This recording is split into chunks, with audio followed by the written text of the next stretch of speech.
Romanosky from Calgary, Canada, with sit here at XJ Auto, and this E-Type's been apart for a while, but now we finally get to start the car up. Everything's connected, so let's turn this camera around.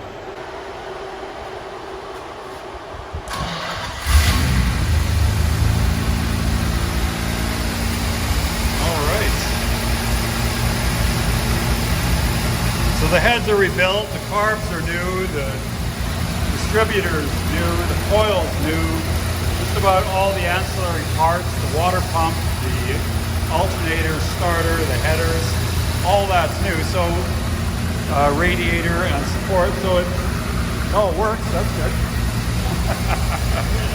Yeah, it is. Well, can you rev it just a minute?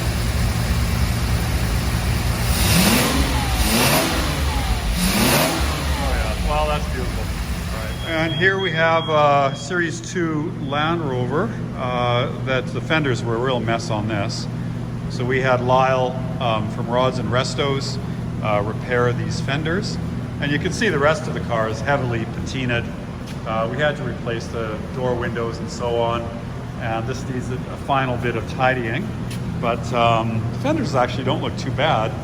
And I don't even think we need to paint them on this car.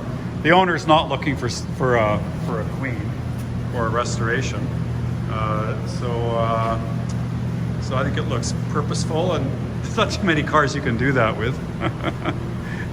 But this car looks great, and this patina on a Land Rover is something that is highly valued. It just looks like it's been through a lot, and it has from 1959. So that's actually coming along quite nicely as well.